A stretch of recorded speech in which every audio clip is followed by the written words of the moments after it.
Master Your Destiny on 99 FM. It's MYD Magic Moments time.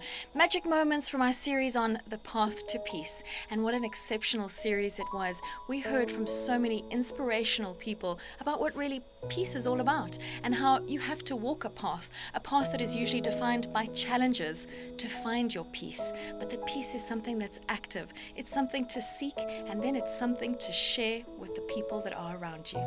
It's been a blast, really. Yes, my team and I have done our best because we have a job to do. We have to find out what happened, what should have happened, if there's a discrepancy.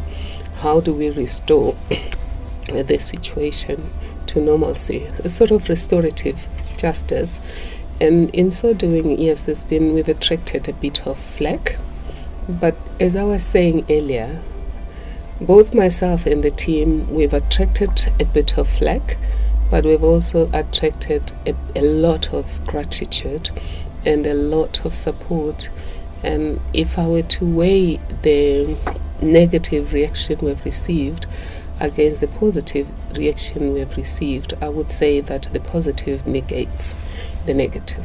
Of course, we know very well that there are policies which legacies are still haunting us, which legacies are negatively impacting on us, but we have got a responsibility. Those who shaped those policies are no more here. We are here. Yeah. We are here, and it's our duty to shape the situation, shape the environment, deal with it hands-on, without baby crying on the past that it was like this.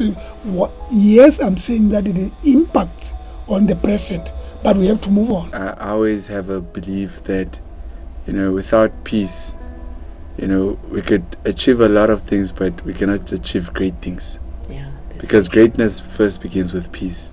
Once you have peace, then you have laid a foundation to establish whatever it is that you wish to establish. Yeah. And many of the greats of Africa are people that had really difficult circumstances, but had that inner sense of knowing of peace. Exactly. I mean, we look at the late Nelson Madiba.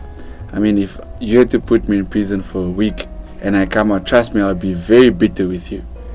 In fact, I'd want to incarcerate you as well. Yeah. But there he came out and he was like, you know what? Let's open a new page and let's start a new chapter. Yeah. So that takes a whole lot of inner peace. You would first have to forgive yourself in order to forgive others. These are some of the incredibly exceptional, inspiring people that we heard from that helped us to find our own peace through the sharing of their stories. I made a lot of nonsense, as my life was at that stage. I was a very rebellious child, and the reason for that, I think, and that's where I want to do the take of the inner peace, is that as a young baby, my grandparents took me in because my mother and father was staying in a school hostel. They were both teachers, so I had a lot of unrest in me, and then it can lead, that unpeace can lead to a lot of destruction, and that's what.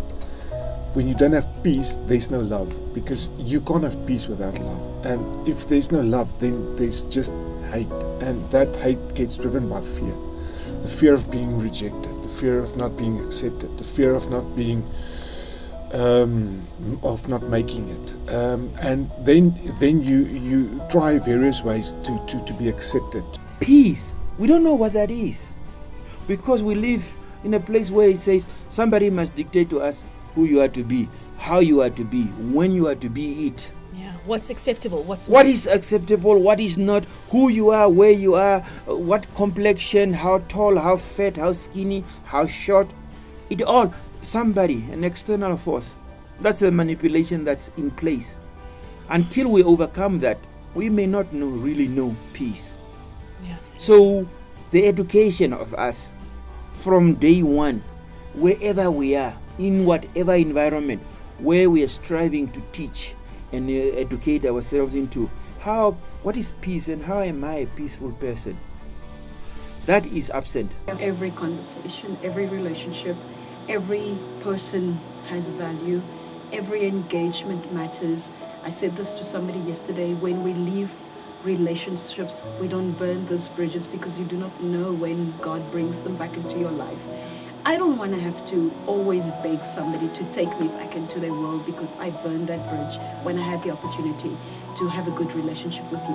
And sometimes we have to leave each other's lives, or we have to leave each other's seasons to go on to a next season. But it does not mean I have to burn that bridge between this season and that season. So that if life brings us back together into each other's worlds, I don't have to feel like I have to crawl to deserve your attention, to deserve that relationship, to deserve your love again. I must just naturally flow into it because I haven't done anything or left stuff in that relationship that would clutter that relationship, that would make that relationship difficult to just pick up where it was. Yeah. Because relationships are seasonal at times.